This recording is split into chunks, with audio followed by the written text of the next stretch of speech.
Hello, and good morning, and welcome to me talking about my November books. Sorry, my hair is a little damp. I had a good reading month in November. I really did. I read 7 books, which is a lot for me for 1 month. I mean, it helps that a couple of them are really short, but all right, let's do this. Let's just start at the beginning. Hallucinations by Oliver Sacks. So this was an audiobook, and I mean, it was my guy Oliver Sacks. Like, I don't, what else is there to say? I love his books, and someday I will read all of them. So this one was entirely, as you may guess from the title, about hallucinations. Although he specifies at the beginning, he doesn't want to write about like what you might call like schizophrenic or psychotic break or whatever kind of hallucinations, but instead hallucinations that happen for other reasons. And there's a lot of reasons apparently. It was really interesting. Like, I think if you don't know anything about it, you kind of think, oh, hallucinations, that means this person is like going insane. Like, they don't know what the hell's going on. But like, that's not really true. It's just like your brain like making stuff up and you don't necessarily think it's real. I mean, it's interesting, like people who have lost eyesight, not necessarily fully blind, although that happens too, but people who have like glaucoma or whatever, their eyesight is going, like sometimes they'll hallucinate patterns and things. Like, just, it's like their brain is tired of not seeing anything, and so then they make up something to see. It's just, so that was really interesting, and it's a good book.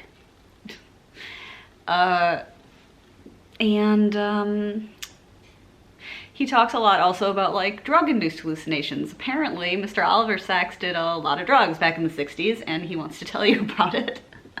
I thought that was entertaining. I was like, bruh, are you okay? But, so that was interesting. Like the kinds of hallucinations that he would have because he took, what was it? Like, I know he did take LSD at one point, but I'm trying to remember what drug it was he was doing like kind of regularly. I don't remember. Anyway, hallucinations. They're fun. Obviously, they're not all visual. But let's move on. Far from the Light of Heaven by Tadei Thompson. I think that's how it's pronounced, Tadei. This was fine. So this was a science fiction book that I've been wanting to read. And, I mean, not for a terribly long time since it was only published last year, but I'd seen it on BookTube or something and really liked the cover. And the premise is really interesting. It's like there's a spaceship that's taking a bunch of people from one planet to another. So it's full of all of these people who are like asleep.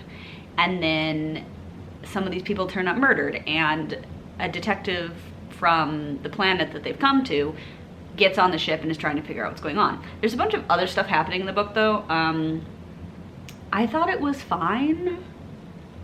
Like, I guess my quibble with it, the only really issue I had with it, I guess, was just I didn't like the writing style that much. It's just, I felt it was kind of, I don't know, like honestly, it's been over a month since I finished this. I finished this book right at the beginning of November, and I'm like, what happened? I don't remember. So that's kind of an issue, but like, it had some good sci-fi stuff in it. I just didn't love the writing style. However, I do want to read more of his books. So, we'll see. Maybe I can get used to it.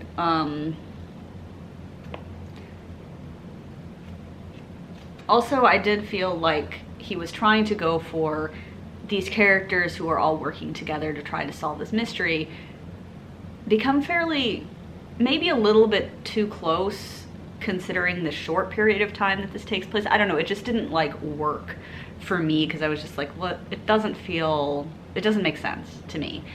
And then, you know, I love a good found family. I love a good, like, I love it when characters are obsessed with each other, but I prefer that to take a little longer, I guess.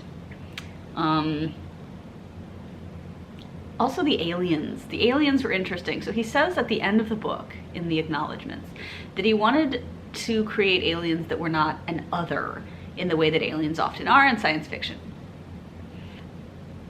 But the way he did that was by basically, and this is a spoiler, sorry, but was by basically making them human, but they're ghosts? Wait, were they ghosts or were they like future humans? I don't remember.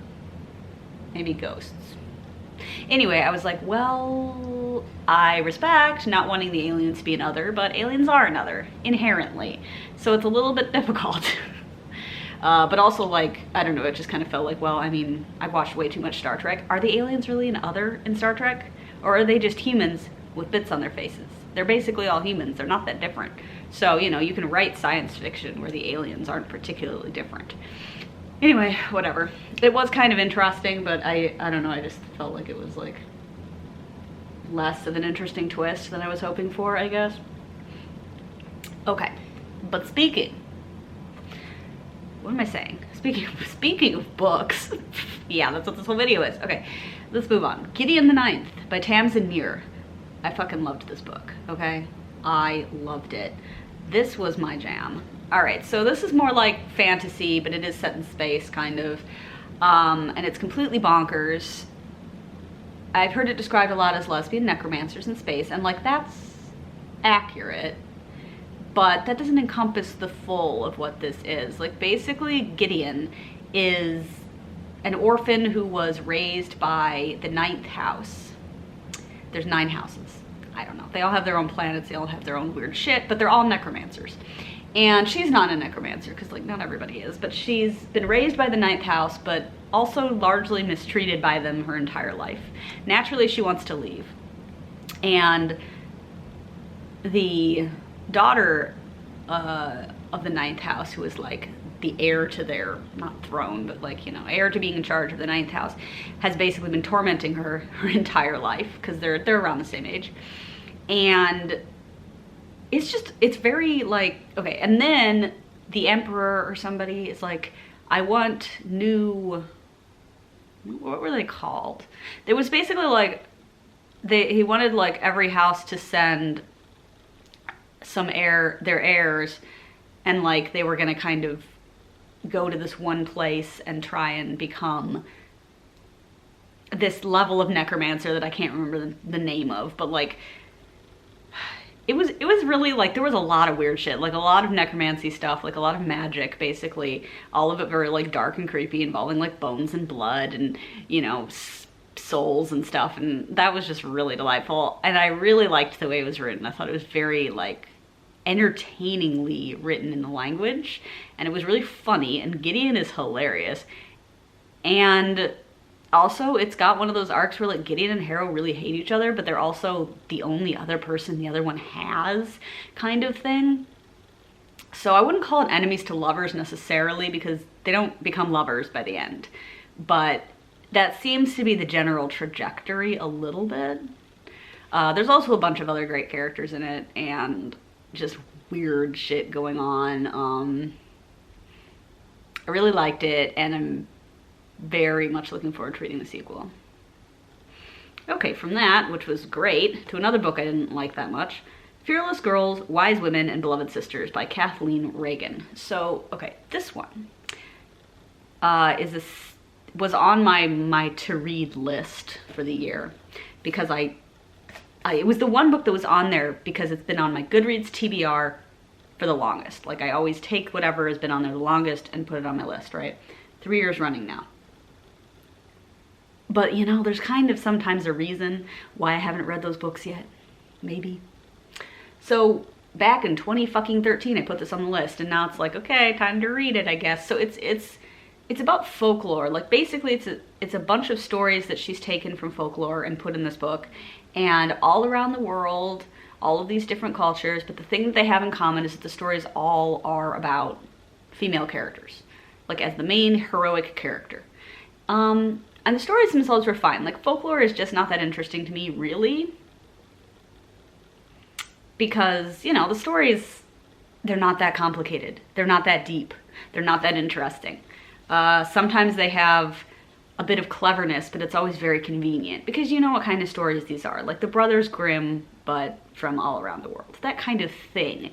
I mean, I liked reading some of them. It was interesting to read the ones from, like, not Europe, because just, you know, reading ones from cultures that I'm much less familiar with, their folklore.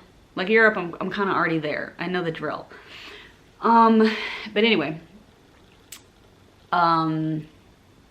what I didn't really like was her commentary, because every story she would have a paragraph or two after where she had some commentary on it, and it was needless. Like, I did not need that. It didn't add anything. It just, sometimes it detracted, and I just thought it was sort of annoying and stupid. So, however, I understand what she's doing with this book, I guess. I was never a kid who was like, I can't relate to stories that aren't about girls.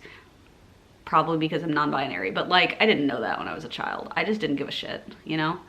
So it's not something I can relate to. Her daughter's desire to want stories about girls. Like, I don't fucking care. So, especially as a child, I did not care. So, there's that. But the stories are fine. I mean, some of them are pretty good, I guess. Okay, so then I'm going to talk about two in conjunction with each other, because I read books 2 and 3 of the Murderbot Diaries, Artificial Condition and Rogue Patrol by Martha Wells. Mainly because I have no self-control, and also they're incredibly short books, so it was just kind of like, well, I'm just gonna like stick this in here and it's gonna take me 2 days. So I'm enjoying the series. I very much am. I like Murderbot as a character. I don't feel really attached to any of the other characters who have shown up, because the books are so fucking short that you barely get to know anybody. Except Murderbot, because it is in all of them. So yeah, like, there's not a lot to say besides that I enjoy them, and I also like seeing Murderbot kind of slowly grapple with its personhood, because it doesn't like to think of itself as a person, but it, like, obviously is one. And not only that, but a person who has been very badly mistreated its entire life. So that just makes it interesting, and it kind of gives a trajectory to it where I'm reading, because I'm wanting Murderbot to, like, acknowledge more of that, I guess. But, you know, there's not that much to say about the plot. Exactly, but I will definitely continue. I'm looking forward to the point when I get to the actual novel-length books or book, because, you know, maybe there's a bit more in there, because these are just so short, you know? It's like setup, plot happens, action, and then it's over, and I'm like, ugh. I did get upset about the dead rogue. In Rogue Patrol, there's this other robot character who's a sweetheart and dies. That's a spoiler, sorry guys. And I was sad about it, but also I kept imagining it looking exactly like C-3PO the entire time, which I'm pretty sure it's not how you're supposed to imagine this character, and I'm just like, okay, C-3PO, which was fun. Anyway, the last book of the month, Dead Mountain by Danai Eicher. So this was a nonfiction, and this was kind of a wild book. I feel like I learned some stuff though. So basically, in 1959, a group of hikers went missing in the Ural Mountains in Russia, and when they were found, they were all dead. And it's been a big mystery since then as to, like, why did they die? And not really so much what killed them, because hypothermia is mostly the answer to that. But why did they leave their tent without their shoes, without all of their clothes, in the middle of the night? What the fuck were they doing? So he thinks he's come up with a solution, which is kind of like, how do I describe this without it sounding insane? Infrasound. So when I went into the book thinking, okay, so the Dyatlov Pass incident, probably an avalanche, but like no, because the tent was not destroyed, and it would have been, and you know, there's like no evidence that there was an avalanche. And also, like, I guess the mountain they were on isn't really like steep enough to have an avalanche. There's something about it that's like they just kind of wouldn't have avalanches. But infrasound. So apparently there are places where if the ground or nearby rocks or something are shaped a certain way, if there's a strong wind, it can kind of like create this very low pitched sound that you can't hear, but which freaks about 20% of the population out. Like, just freaks them the fuck out. They don't know what's happening. It's very just like, it's unnerving. This is probably the kind of thing that makes people think ghosts exist, to be honest. That and hallucinations, to bring it back to the first book. Yeah, sometimes when you see a demon, you're hallucinating, my guys. They're not real. But anyway,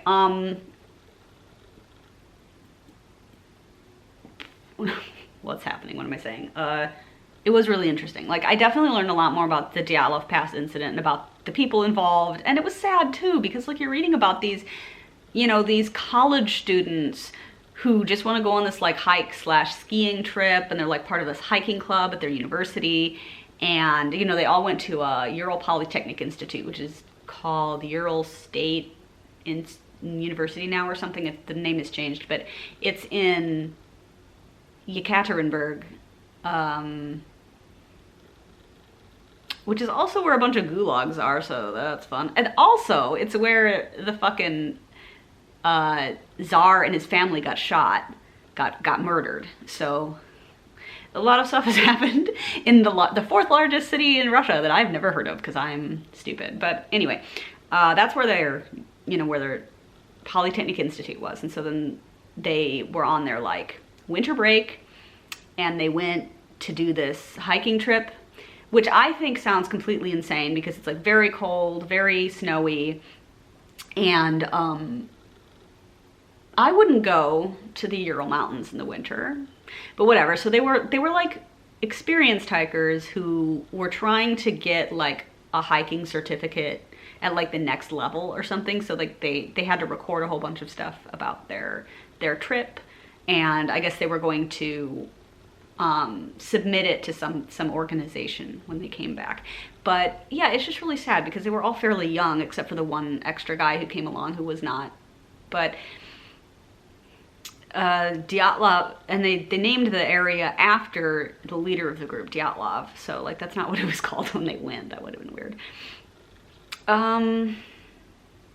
Yeah, so I mean, he actually went there, the author, and he met a bunch of people who were like kind of involved in this. Obviously this was a long time ago in 59, so much of the families of these hikers are dead now. But there was, well, this book is like, also the book is, when was the book published? Hang on. Okay, the book is about 10 years old. So at this point, the one surviving hiker might be dead, I don't know. But when the book was written, he met him and stuff, and this guy Yuri Yudin would have been part of the group, but he had rheumatism. Yeah, he had like rheumatism, he had like, I guess, arthritis or something, so he was in too much pain to continue for the entire trip, so he turned back, and that is why he didn't die. But it's interesting because there's just been a lot of like theories about what happened and conspiracy theories, and a lot of mistrust naturally of the very untrustworthy Soviet government, and you know, kind of thinking that they were acting a little weird about some of this stuff, so were they covering something up? But that doesn't really seem to be the case. Honestly, I think like they just didn't. I think the thing is that people started being like, wait, was something going on? Is this a conspiracy? And then the government was like, oh, we don't want them to start thinking that, even though nothing was going on. So then they just acted weird, and just that didn't help. But yeah, it's sad. It was very interesting, so I would recommend it. It's a pretty simple book. It's like pretty easy to read and has a lot of pictures in it, so that's fun. Including a bunch of pictures taken by the group on that trip because they were documenting it. And, you know, so it's sad, but it's also interesting. So yeah, so I had a successful reading month, and December we're gonna be successful again. I've got 2 more books on my list. I'm gonna read them, and I'm actually gonna read all 20 books this year. I'm very proud of myself. I mean, I'm saying that now, but I'm gonna do it. They're not, the 2 I have left are not long, and I've got both of them out of the library in my room at this moment. So I will see you when I see you.